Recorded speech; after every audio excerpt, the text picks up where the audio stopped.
Hey guys, Matthew here, and for the last few days I came back to Last Epoch. I've been playing it and I've been having a blast, and I wanted to make this video basically showcasing kind of like what the game looks like for the people who have never seen it, but also wanted to essentially share my thoughts on how I felt about some of the changes that happened. There was a pretty massive patch, which is why I came back to this game in the first place. Now, for anybody who's like, where's the Path of Exile content? I want Path of Exile content. Alright, don't worry, I'm going to be going back to Path of Exile probably tomorrow or the next day for my next Headhunter challenge, but I really wanted to make this video because I honestly think this game is severely underrated, and this game has so much potential, but it lacks the exact same thing that it was lacking when I last played it. But of course, this is something I'll talk about in a bit. Now, before that, I kind of wanted just to show you guys a little bit of what, like an overview, if you will, of one of the endgame systems, which is Monolith farming, which is essentially the equivalent of maps in Path of Exile. So you have your different timelines, right? I'll explain that a little bit. Essentially, this game is all about time travel. I'm not a big fan of any plots in any game, so I don't really pay attention to it. But you have your story mode, kind of like your acts in Path of Exile. There's currently 8 of them. You know, this is an act, this is an act, this is an act, and so on. And eventually you get to the end of time, which is your mapping. And the way that it works is that essentially you need to start at the beginning, the fall of the outcasts, and then you're going to work your way up, all the way up to this place over here. Once you get to this place over here, you're going to have to finish this, and that, which is going to take a set number of monoliths to do. And then you're going to be able to essentially reach empowered monoliths, which is the equivalent of the most endgame content outside of course, the arena content.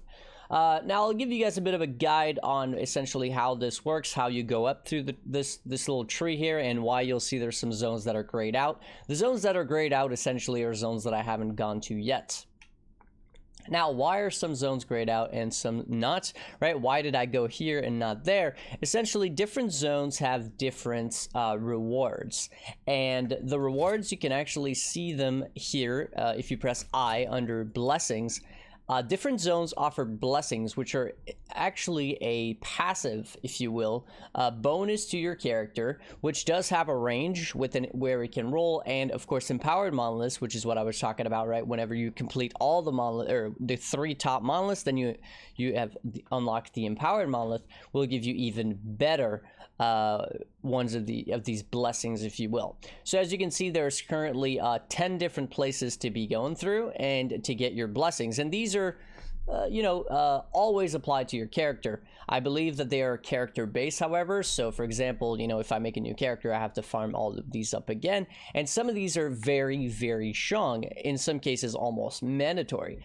For example, critical strike avoidance from the, I believe that is from Reign of Dragons, right, which is right here. Oh, my bad. Which is right down here. Where is it? Reign of the Dragons, right? Reign of Dragons, this is one where I got my critical strike avoidance, and you can pair this up with, say, for example, critical strike avoidance on another piece of gear and get 100% critical strike avoidance. This means that if a monster is about to crit you, they do 0 damage. All right, so that's how you can see that there's a lot of value to these blessings. Now, of course, they're not all that strong. Some of them are, you know, pretty whatever. Those just give you additional shards. Shards being, I guess you could say, the crafting material in the forge, right? So if you wanted to craft a piece of gear, you can check view materials up here, and you will see a bunch of these different materials and essentially what they are. The way the crafting works in this game, I know that this is a lot of information, but the way the crafting works in this game essentially is you have a piece of an item, right, a piece of gear, and you just throw it into the forge, and you get to basically pick and choose what you want to upgrade on the item using these different shards that you both pick up while you're playing the game, but also you can get through shattering items with those affixes. And then you can upgrade them until your item fractures. When your item fractures, essentially you can't do anything else with it, but you know, it's deterministic to a T, right? It's the definition of deterministic, except that there is a failure system. It'll tell you beforehand, right, if there's a likelihood of your item breaking. Let me see if I have an item that is not broken. All right, so let's say this axe, for example, here, right? It says instability is 42. As this instability goes up, the odds of me breaking the item goes up and up. As you can see, this only has a 53% upgrade chance. Now, there are some scrolls that you can get in the game. These are free, not pay to win, nothing like that. That can increase your odds of actually, you know, successfully doing so, but you're going to get more instability if you use this charm than if you use a stability glyph. The stability glyph is going to make it so you get less stability, instability, sorry, whenever you upgrade, but you have less chance of upgrading. But it is overall a very, very deterministic system, which you can go through as you're playing, right?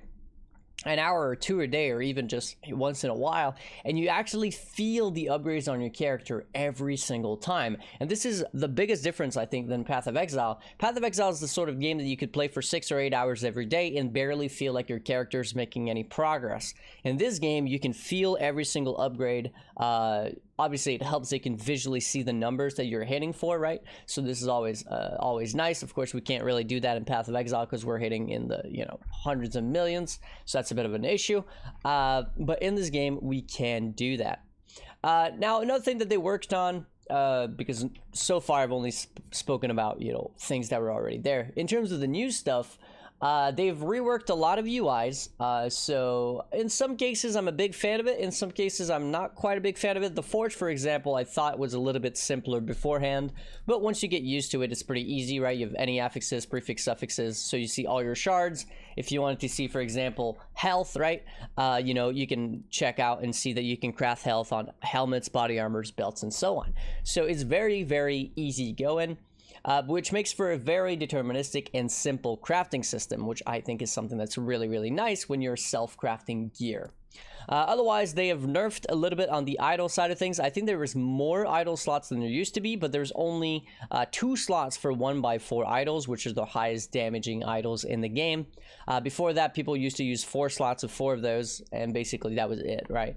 Because those are the highest DPS ones. Now you can only fit 2 of those in, so you're forced into using like more defensive ones, or the ones that are not necessarily as good in terms of pure damage. I don't think that's a bad thing. It's just a nerf to overall damage on characters, but that doesn't seem to be too big of a deal. Otherwise, they've changed some more UIs when it comes to the skill trees. They changed some more UIs when it comes to the passives. But none of that is particularly crazy. It's just visual and, you know, to make it a little bit more easy to understand, I guess, or maybe for style points. I'm not exactly sure. But anyways, so my character right now is a Warpath Void Knight, which is the equivalent of a Slayer Cyclone, if you will, in Path of Exile, or Whirlwind Barb, if you will, in Diablo. It's level 79, so we're not super high level yet, but we haven't played a ton either. Alright, so let me show you guys what a map looks like in this game, and then I'm going to talk about the mapping system, because it is quite unique, and I'm a big fan of what they did with it. It reminds me a lot of the Synthesis League mechanic, if you played Synthesis in Path of Exile. So yeah, I'll go ahead and run a map just to show you guys kind of like the gameplay that you can expect. I like to look at this game and mapping as the equivalent of basically Alk and Go in Path of Exile. You don't have to go out and buy a bunch of scarabs or a bunch of watchstones or a bunch of any of that. You literally just go into the map. You're going to have a set objective in a map. So for example, my objective this map is to slay the enemy, slay enemies to locate Husk of the Elder, and then I gotta kill the guy. So I'm going to go ahead and, you know, slay some enemies, and then eventually, after I've killed enough, it's going to tell me where this dude is, so I can go kill him, and that's going to be, you know, my map. That's it, right? The more monsters I kill, obviously I get more loot, I get more gold, and also at the end of the map, you get a reward chest, and I'll talk about that in a minute once we get it. But essentially, the more monsters you kill in the map, the better the rewards are from the chest. But overall, the best way to get, you know, the best possible loot and the best possible XP is to just try to fly through these as fast as possible. So you're going to want a strict filter. I'll talk about filters in a minute after this map as well. But okay, so now you see I have my little arrow, which is telling me where the guy is. So I'm just going to go ahead and rush over there.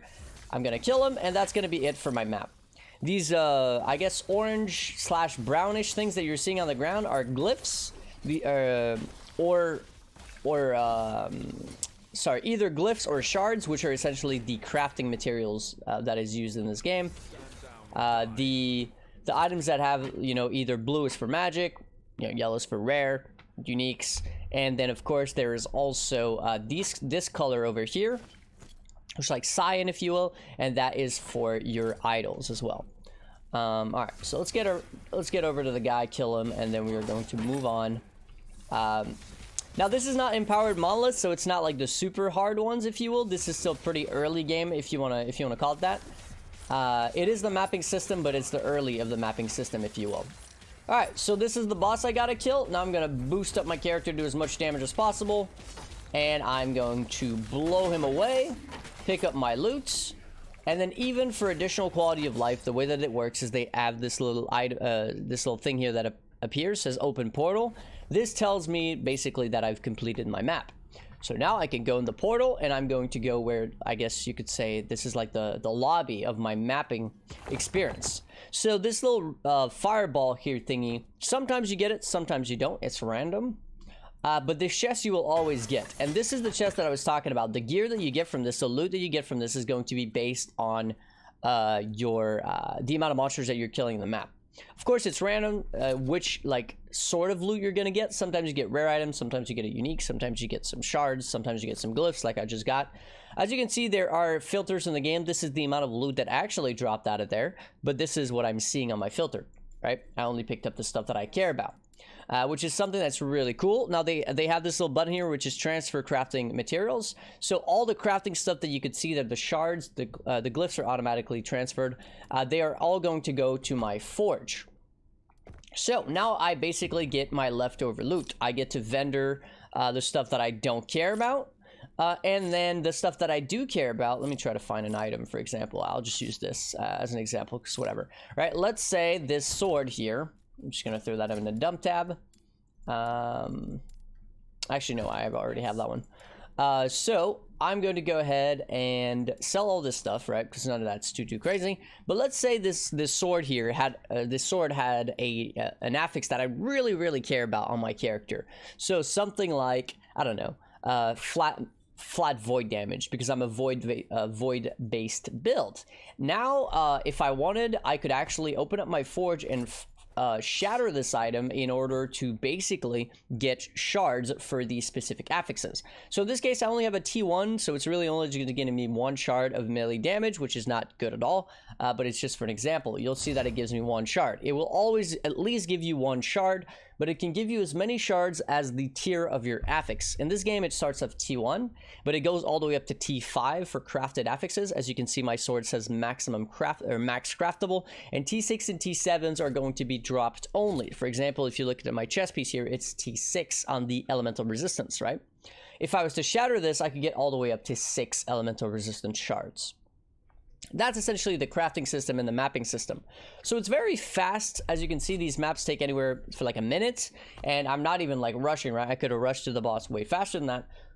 So it's a very quick system. And that's kind of cool because it allows you to, you know, do this this whole like web, if you will. So this is pretty much the new endgame system, or at least the way that they reformatted their endgame system, which was mapping.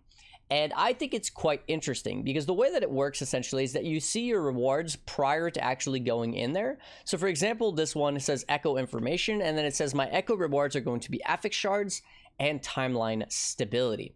The further you are from the beginning of your beginning, right, which is this thing here, the more instability you're going to get. So for example, if I run this map here, this echo, I'm going to get 10 instability. Meanwhile, if I run this one over here, I'm going to get 30.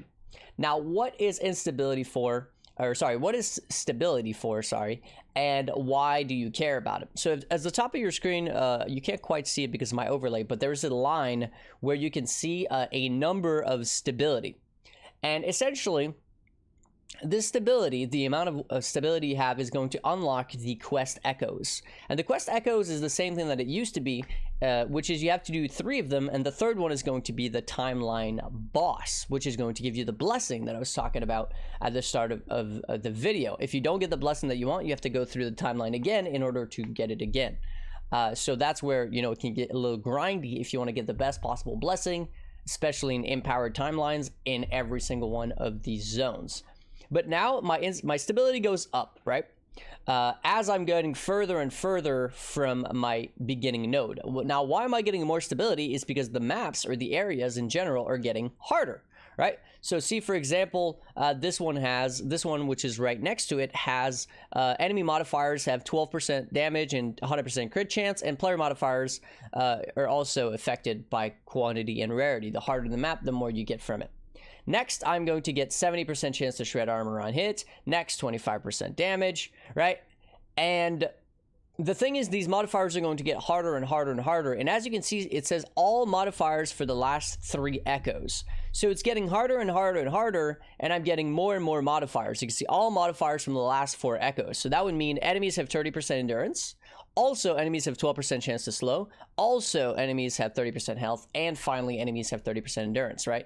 So as I'm getting further and further from the beginning, my maps are getting harder and harder, but I'm getting rewarded more and more, right? Both in terms of rarity, in terms of quantity, in terms of XP, in terms of rewards from the maps themselves, and of course, in terms of more stability, which allows me to run these echoes faster so that I can run through faster. Now, the thing is, though, there is this thing here, which is like the new endgame boss, which resets your web, resets your echo. As you can see here, it says at the bottom, resets echo web. So whenever you encounter this boss over here, if you actually go ahead and kill him, you are going to reset your timeline, your web. So this is going to go back to being like it was at the start. So you're going to have to once again go back through the web to make your maps harder and harder to get more stability. The advantage of killing this guy is that you actually get more corruption. Corruption is pretty interesting. It's a pretty interesting mechanic because it actually gives you more, it gives you basically harder content, if you will, but also gives you better rewards.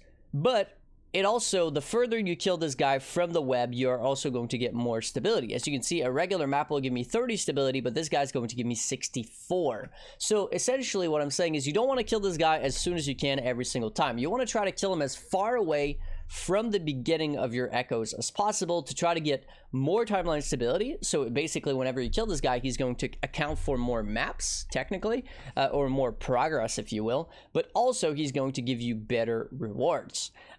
So what I'll typically do is I'll go ahead and push as far as I can until the maps are starting to feel like they're actually a little bit hard, and then I'm going to look for this guy because that's going to reset my timeline and make it easier again. Now, this guy is the new endgame bosses that they said can have up to 4,000 different combination, I believe, of skills that he uses. I think he has something like 30 or 60 different skills, or 40, I don't remember exactly, and then he picks 4 of them at random for the fight, so you're always fighting him with 4 different skills. So the combination is, you know, there's quite a bit of combination through all these different skills that he has, but he's not particularly hard, at least so far.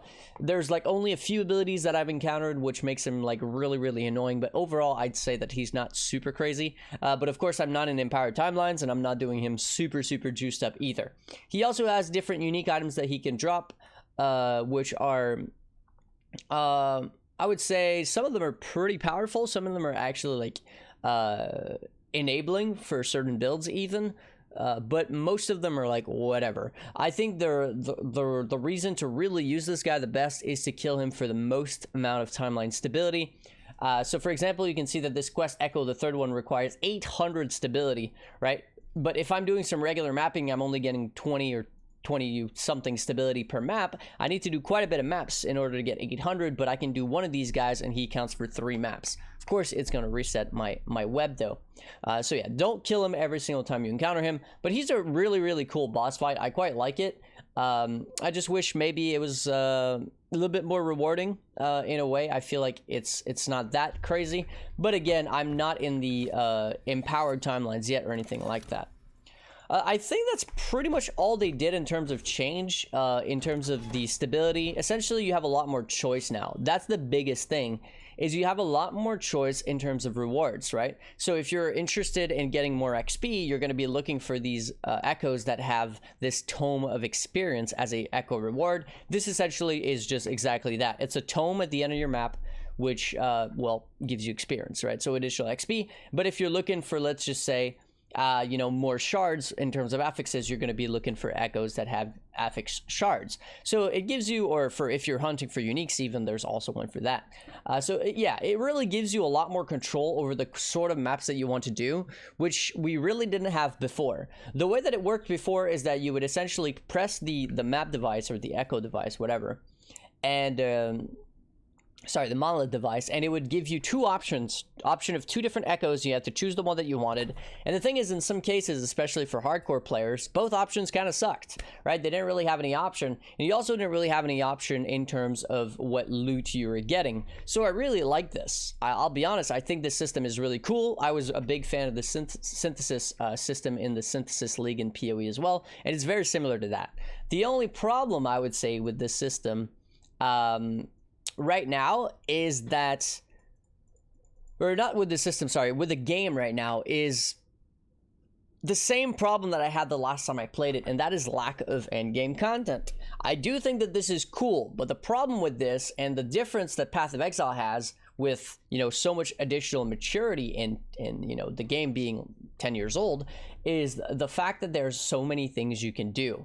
Right? If this is half of the endgame system and the other half is arena, and arena is just you go in arena, kill as many monsters until you die, and that's the end of it, it does become repetitive very, very quickly. And what I think what makes Path of Exile not as repetitive, even if technically it's the exact same thing, you're just going in maps, running the maps, is that every map can be engineered in a different way.